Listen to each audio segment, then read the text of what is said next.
प्रधानमंत्री नरेंद्र मोदी, जैसा कि राज साहब ने भी जिक्र करा, कोई जब आते बड़ी सौगात उनकी तरफ से दी जाती है। अब जब वो आ रहे हैं, उनके आगमन को लेकर तैयारी की जा रही है। एक हाइड्रोजन ट्रेन की सौगात वो देते हुए नजर आएंगे। ऐसा शाहबाज जी, जब भी देश के प्रधानमंत्री किसी प्रदेश में जाते हैं तो निश्चित रूप से कुछ योजनाओं की घोषणाएं होती हैं, कुछ की शुरुआत होती है। बड़ी अच्छी बात है हाइड्रोजन ट्रेन चले, लेकिन हाइड्रोजन ट्रेन चलने से कोई नेटवर्क बढ़ने वाला नहीं है। नेटवर्क तब बढ़ता है जो पिछले बजट में 2023 के बजट में हिसार, अग्रोहा, फतेहाबाद, सिरसा की एक नई रेल लाइन के लिए 410 करोड़ सर्वे का रखा था और नायब सिंह सैनी जी का बयान है 15,000 करोड़ रुपए उसके लिए रखा था, लेकिन इस बजट में वो ड्रॉप कर दिया गया। जो नई अगर रेल लाइन आएगी तो नेटवर्क बढ़ता है। Rail line already Jind Sonipat की रेल लाइन है, उसके ऊपर वो ट्रेन इलेक्ट्रिकल की चले, वो हाइड्रोजन की चले, ठीक है। इससे ग्लोबल वार्मिंग और कुछ चीजें इससे बेहतर होंगी। फ्यूल जो है, जैसे पहले डीजल से ट्रेन चलती है, इलेक्ट्रिकल से ट्रेन चलती है, अब हाइड्रोजन से चलेगी। लेकिन मैं इसको बहुत बड़ा कोई क्रांतिकारी कदम नहीं मानता।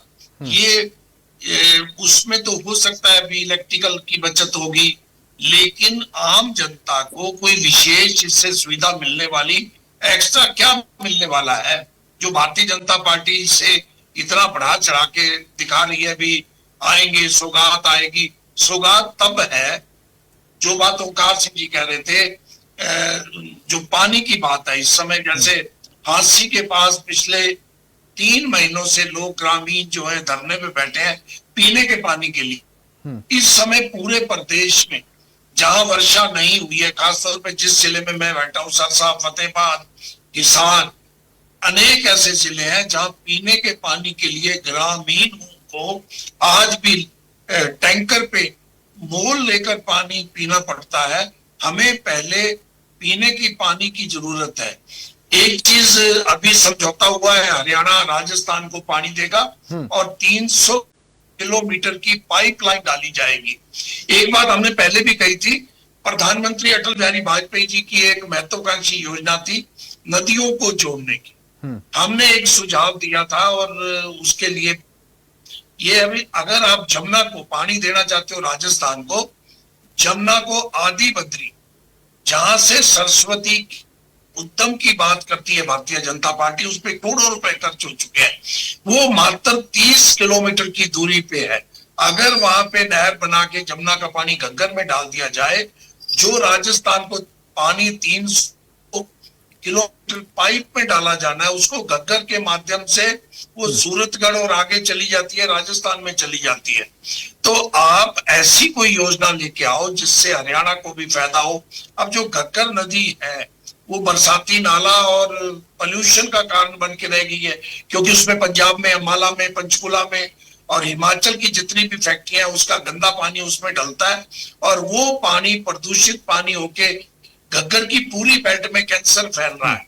आपको करने की जो चीजें हैं, ठीक है, हाइड्रोजन ट्रेन चलेगी, अच्छी बात है, उससे कुछ डीजल बच सकता है, कुछ इलेक्ट्रिसिटी बच सकती है। जनता को एक्स्ट्रा लाभ उससे नहीं होने वाला। जनता को एक्स्ट्रा लाभ इस समय जरूरत क्या है? इस समय जैसे आबादी बढ़ रही है, हमारे पास पब्लिक ट्रांसपोर्ट ना होने के कारण हम दिल्ली जाने के लिए आम लोग, हजारों गाड़ियां दिल्ली जाती है हरियाणा से प्रतिदिन।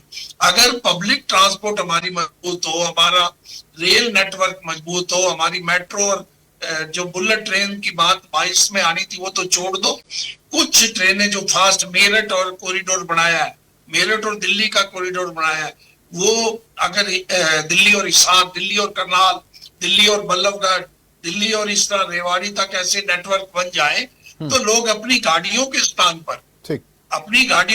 पर पब्लिक ट्रांसपोर्ट को यूज करेंगे, तभी हम उसके करोड़ों रुपए का डीजल हम उससे बचा सकते हैं। हमारे यहाँ पब्लिक ट्रांसपोर्ट बहुत कमजोर है, जिस कारण हमें अपनी गाड़ियों में दिल्ली जाना पड़ता है और दिल्ली पर भी बोझ होता है, पब्लिक पर भी बोझ होता है। हमें सोचना होगा हम अपनी पब्लिक ट्रांसपोर्ट को कैसे मजबूत कर रहे।